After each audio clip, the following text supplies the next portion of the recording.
Kajian kita di surat Al-Baqarah. Kemarin Al-Fatihah sudah selesai ya. Ghairil maghdubi alaihim waladdallin. Amin. Ini bukan tidur di rumah. Ya sini tutup sini. Boba sini. Bukan sini. Bukan tidur di rumah malah sini. Ya udah boba sini. Enggak, di sini bahaya. Itu lah. Boleh gitu boleh. Oke. Bapak Ibu dan dirahmati Allah, jamaah yang dimulai oleh Allah, kita ingin belajar 5 ayat pertama dari surat Al-Baqarah. Dari alif lam mim sampai yang terakhir wa ulaika humul muflihun. Kita mulai dari pertama. Allah Subhanahu wa taala mengawali surat yang mulia ini Al-Baqarah sampai betina dengan ayat alif lam mim. Banyak perdebatan, banyak pendapat tentang maknanya alif lam mim ini apa. Ada yang mengatakan alif lam mim. Alif itu Allah, lam itu Jibril, mim itu Muhammad sallallahu alaihi wasallam. Alif lam mim. Poin pertama. Selamat datang Pak Ketua. Ini Ketua DKM kita PLT. Meskipun PLT tapi insya Allah lanjut itu ya. Begitu ya Pak Membina ya. Iya. Saya kemarin ditelepon sama beliau. Saya lagi di Bekasi, beliau telepon besok tuh. Saya pikir, saya benar-benar baru tahu ketika itu, meskipun jagat alam raya media sosial sudah ramai mengucapkan selamat kepada Haji Aris telah dipilih menjadi ketua DKM. Saya belum percaya Pak. Medsos itu kadang-kadang kita bisa percaya, kadang-kadang nggak bisa percaya Pak. Betul, saya kaget. Betul ya, kemarin telepon ya. Assalamualaikum. Biasanya kan Haji Eri. Telepon. Saat besok haji. Oh siap. Kok Pak Aris yang ini yang telepon saya. Pak Aris jadi ketua beneran. Ya PLT Ustaz. Oh berarti benar langsung dari mulutnya sendiri. Alhamdulillah. Mudah-mudahan kita doakan mudah-mudahan amanah dan bisa lanjut 4 periode. Apa? Oh PJS itu bukan jawab sementara, tapi ya. Mudah-mudahan kayak Ustaz Jazil. Mudah-mudahan kayak Ustaz Jazil. Siapa Ustaz Jazil? Ustaz Jazil itu ketua DKM almarhum Allah yarham, ketua DKM dari Masjid Jogokarian Yogyakarta. Itu antum boleh manajemen beliau katanya gini, kapan saya bisa ngobrol ngopi-ngopi sama Ustaz Reza? Waduh, salah tempat ini kalau ngopi-ngopi sama saya. Iya. Kita doakan mudah-mudahan beliau kuat menjalani amanah yang mulia ini, membawa masjid lebih makmur, menjawab itamarul masjid, itamarul masajid itu dalam Al-Qur'annya. Jemaah yang dirahmati Allah, kita lanjutkan alif lam mim. Ada yang berpendapat alif itu Allah, lam itu Jibril, mim itu Muhammad SAW. Poin pertama. Yang kedua, ada yang berpendapat alif lam mim itu asma'ullah. Kok saya tanya lagi kepada guru saya, sebelum saya ngaji Pak, saya tanya dengan guru biar saya matang. Asma'ullah itu apa? Kayak seperti lakop itu julukan Allah Subhanahu wa taala, dan julukan itu kayak Den Bagus. Kalau kita sama anak Den,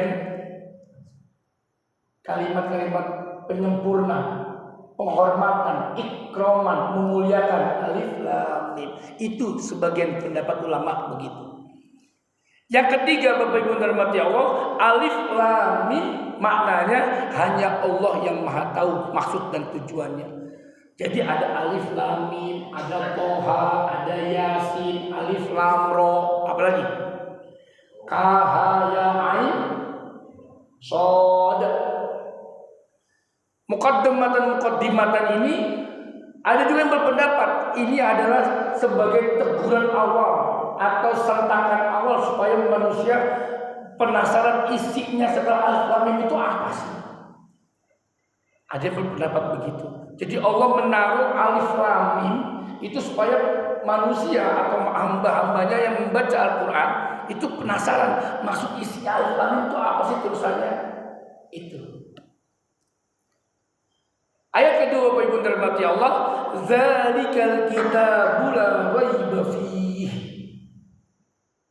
Kalau kita lihat Al-Quran itu ada titik 3, betul? Ada titik 3 dalam Al-Quran. Nanti panjenengan bisa lihat titik 3 di la raib fiih titik 3. Maka boleh berhenti di titik pertama, boleh berhenti di titik kedua. Dalam? Nah, betul. Zalikal kitabul la raiba fiih. Artinya apa? Itu kitab. Kalau bahasa ngaji di pesantren salaf, itu kitab utawiyah gitu.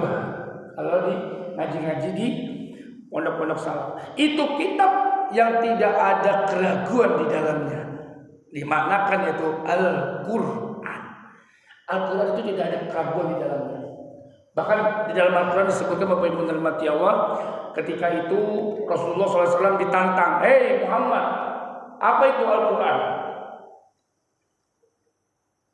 Syair-syair begitu saja. Lalu turunlah Al-Quran, "Fa'tu bi suratin misli." Begitu. "Wad'u syuhada'akum."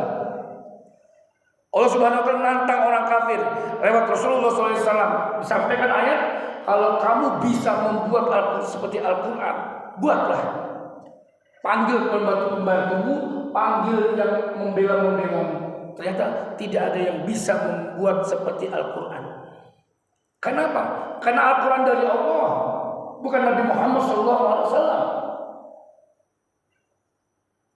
Maka ketika datang dari Allah, tidak ada keraguan di dalamnya. Artinya apa yang ada di dalam Quran itu valid, Pak. Tidak ada revisi. Ini nggak ada revisi, Pak. Dan semua kitab Al-Quran itu sama. Kitab Al-Quran Tajur Halang, Al-Quran Australia, Al-Quran Bangladesh, Al-Quran Saudi, sama isinya. Kenapa? Menjaga kemurnian keaslian Al-Quran. Itu siapa? Allah Subhanahu wa taala. Wa inna lahu lahafizun. Dan sesungguhnya kami yang menjaga Al-Quran. Jadi bukan kita yang menjaga Al-Quran. Sebenarnya menjaga Al-Quran adalah Allah. Udah banyak kejadian deh, orang yang menghina Al-Quran, hidupnya terakhirnya tragis. Betul? Sobek-sobek Al-Quran, tangannya busuk. Injek-injek Al-Quran, kakinya busuk. Udah banyak kejadian deh. Gak usah ragu dengan Al-Quran. Isi Al ini, wah udah kan kertas biasa, Ustaz, kertas biasa. Tsunami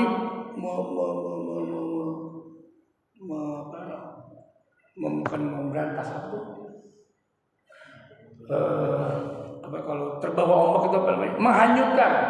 Menghanyutkan melahap semua barang-barang kecuali Al-Quran yang selamat. Ada rumah yang terbakar, yang selamat Al-Quran. Kok bisa ya api itu memilih siapa yang dibakar? Api itu memilih siapa yang dia bakar. Karena api itu adalah ciptaan Allah, Allah juga yang menyuruh api itu untuk membakar A, B, C kecuali Al-Quran. Sebagaimana Nabiullah Ibrahim alaihissalam dengan kobaran api yang luar biasa, dikisahkan sampai panjangnya 40 km itu api masih terasa panas. Kobarannya itu luar biasa, 40 hari 40 malam dikisahkan, diriwayatkan itu api nggak mati-mati. Bayangin Pak, 40 hari, 40 malam, 40 siang, 40 hari, 24 kali 40, itu api nggak mati-mati Pak. Tapi pas selesai, hangus semuanya, Nabiullah Ibrahim Khalilullah tidak terbakar. Kuasa siapa? Kuasa Allah Subhanahu wa taala, termasuk Al-Qur'anul Karim. Untuk apa Allah turunkan Al-Qur'an? Hudal lil muttaqin. Ini yang penting Bapak Ibu dirahmati Allah. Saya yakin yang di depan ini adalah di depan saya ini dan yang mendengar suara saya di luar, kita berusaha untuk menjadi orang muttaqin, betul? Kita berusaha untuk menjadi orang muttaqin, betul? Amin. Berusaha. Karena derajat makom tertinggi manusia bukan dinilai daripada apa yang nempel di dunia. Harta tahta, status, derajat, dan seterusnya. Kemuliaan manusia itu terletak pada apa ya? Pada ketakwaannya. Inna akramakum indallahi atqakum. Lalu bagaimana sampai ke atqakum?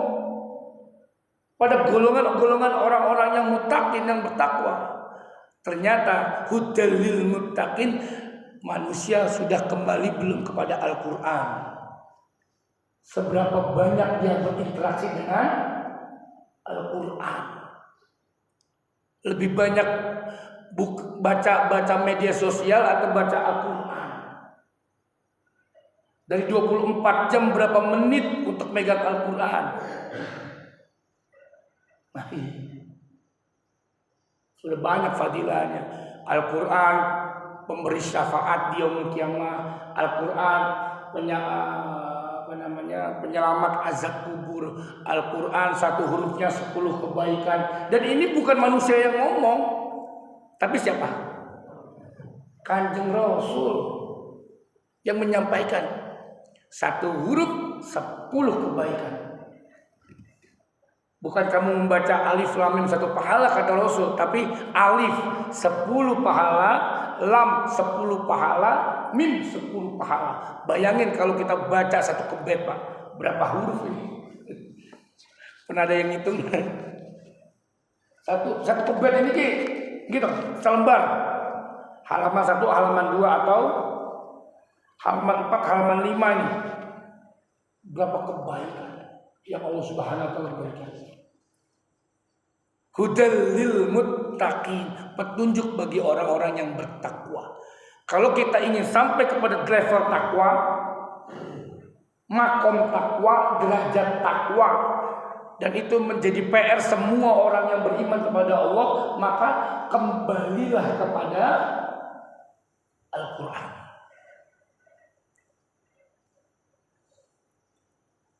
Dan semua Al-Quran menjawab tantangan hidup kita, Pak. Al-Quran menjawab semua tantangan hidup. Dan tidak ada satu permasalahan di atas muka bumi ini yang tidak bisa dijawab oleh Al-Quran.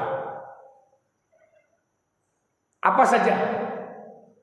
Dan semua aturan di dalam kehidupan ini, dari tidur sampai tidur kembali, tidur, bangun, aktivitas keseharian kita menjadi apapun, Al-Quran sudah mengaturnya. Maka disampaikan di awal, Allah sudah sampaikan, la raiba fi, tidak ada keraguan. Karena memang Allah sudah atur semuanya. Allah yang menciptakan manusia, Allah juga yang memberikan aturan. Dan aturan itu tertulis di dalam Al-Quranul Karim. Jemaah yang dirahmati Allah, di ayat ketiga Allah Subhanahu wa taala menyampaikan kepada kita, berfirman, siapakah orang-orang muttaqin itu? Siapakah orang-orang muttaqin itu? Di ayat ketiga Allah berfirman, alladzina yu'minuna bil ghaib. Merekalah orang-orang yang beriman terhadap yang gaib. Beriman kepada yang gaib, yang tadi kita di awal sampaikan. Kita suka yang real, kita suka yang instan. Tapi ternyata jauh lebih hebat balasannya ketika kita bersandar kepada yang maha gaib. Siapa yang maha gaib? Allah Rabbul Jalal. Yang beriman kepada yang gaib.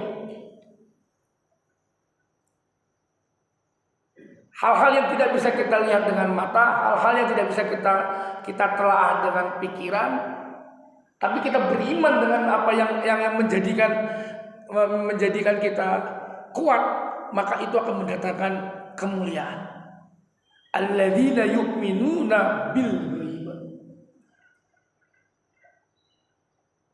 Banyak hal di dalam agama ini 90% lebih kalau kita mau ukur-ukur, semuanya hal-hal yang gaib.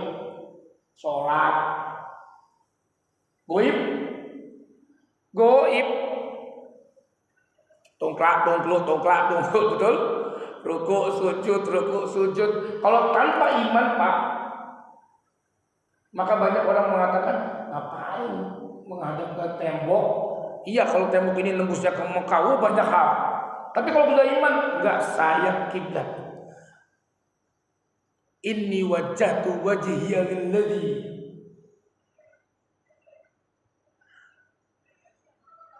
usalli fardhu subhi rak'ataini mustaqbilal qiblati. Aku hadapkan mukaku ini ke kiblat. Gaib, Pak. Karena nggak bisa dilihat kiblatnya. Kiblatnya nggak bisa dilihat jauh, Pak. Perjalanan 9 jam naik pesawat, 10 jam baru sampai, kurang lebih sampai depan Ka'bah. Itu naik pesawat. Nah, Bapak Ibu dirahmati Allah, siapakah orang yang bertakwa? Yang pertama disebut oleh Allah Subhanahu wa taala, dialah orang-orang yang beriman kepada yang gaib. Tanda kurung, kalau sudah beriman sama Allah, maka hal-hal yang gaib yang lainnya itu mengikuti. Ya, surga, neraka itu gaib. Gaib, malaikat, jin, iblis itu gaib. Jadi kalau ada setan-setanan itu ya, film-film setan-setan itu mah hanya ilustrasi manusia, dan pada hakikatnya setan yang ada di TV itu lucu. Aslinya adalah lebih serem daripada setan di TV. Genderuwo itu. Setan aslinya lebih menakutkan. Nah, jamaah yang dirahmati Allah, kita lanjut.